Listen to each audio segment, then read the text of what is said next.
This is a narration of Peter Rabbit by Beatrix Potter, a work in the public domain. Hello, my little dreamers. Tonight's story takes us into Mr. McGregor's garden with Peter Rabbit. Let's begin. Once upon a time, there were 4 little rabbits, and their names were Flopsy, Mopsy, Cottontail, and Peter. They lived with their mother in a sandbank underneath the root of a very big fir tree. "Now, my dears," said old Mrs. Rabbit one morning, "you may go into the fields or down the lane, but don't go into Mr. McGregor's garden. Your father had an accident there. He was put in a pie by Mrs. McGregor. Now run along and don't get into mischief. I'm going out." Then old Mrs. Rabbit took a basket and her umbrella and went through the wood to the baker's. She bought a loaf of brown bread and 5 currant buns. Flopsy, Mopsy, and Cottontail, who were good little bunnies, went down the lane to gather blackberries. But Peter, who was very naughty, ran straight away to Mr. McGregor's garden and squeezed under the gate. First, he ate some lettuces and some French beans, and then he ate some radishes, and then, feeling rather sick, he went to look for some parsley. But round the end of a cucumber frame, whom should he meet but Mr. McGregor? Mr. McGregor was on his hands and knees planting out young cabbages, but he jumped up and ran after Peter, waving a rake and calling out, "Stop! Thief!" Peter was most dreadfully frightened. He rushed all over the garden, for he had forgotten the way back to the gate. He lost one of his shoes among the cabbages, and the other shoe amongst the potatoes.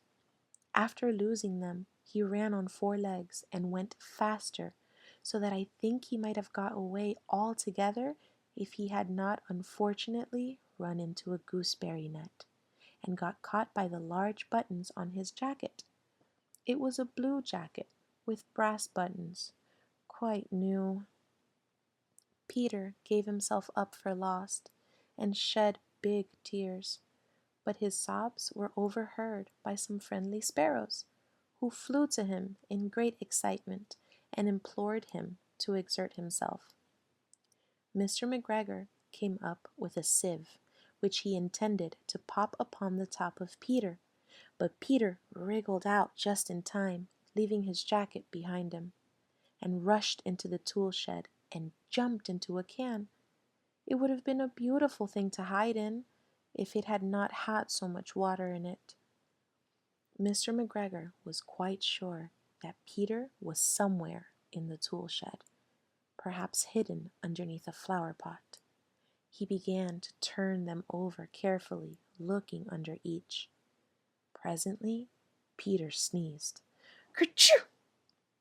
Mr. McGregor was after him in no time, and tried to put his foot upon Peter, who jumped out of a window, upsetting 3 plants. The window was too small for Mr. McGregor, and he was tired of running after Peter. He went back to his work. Peter sat down to rest. He was out of breath and trembling with fright, and he had not the least idea which way to go. Also, he was very damp with sitting in that can. After a time, he began to wander about, going lippity, lippity, not very fast, and looking all around. He found a door in a wall, but it was locked, and there was no room for a fat little rabbit to squeeze underneath. An old mouse was running in and out over the stone doorstep, carrying peas and beans to her family in the wood. Peter asked her the way to the gate, but she had such a large pea in her mouth that she could not answer. She only shook her head at him, and Peter began to cry. Then he tried to find his way straight across the garden, but he became more and more puzzled. Presently he came to a pond where Mr. McGregor filled his water cans. A white cat was staring at some goldfish. She sat very, very still, but now and then the tip of her tail twitched as if it were alive. Peter thought it best to go away without speaking to her. He had heard about cats from his cousin, little Benjamin Bunny. He went back towards the tool shed, but suddenly, quite close to him, he heard the noise of a hoe. Scritch, scratch, scratch, scritch. Peter scuttered underneath the bushes, but presently, as nothing happened, he came out and climbed upon a wheelbarrow and peeped over. The first thing he saw was Mr. McGregor hoeing onions. His back was turned towards Peter, and beyond him was the gate. Peter got down very quietly off the wheelbarrow and started running as fast as he could go along a straight walk behind some black currant bushes. Mr. McGregor caught sight of him at the corner, but Peter did not care. He slipped underneath the gate and was safe at last in the wood outside the garden. Mr. McGregor hung up the little jacket and the shoes for a scarecrow to frighten the blackbirds.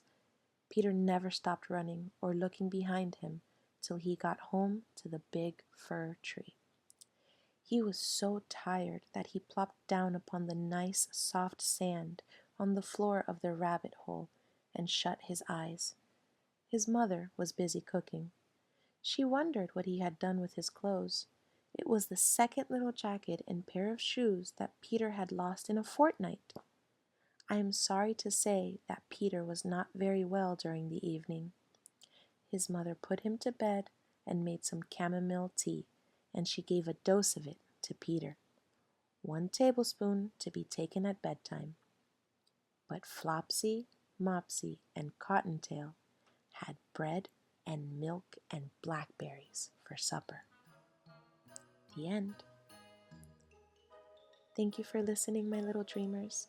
I hope you enjoyed Peter's little adventure, and if you want more cozy bedtime stories, be sure to subscribe and join me for our next classic tale. Sweet dreams.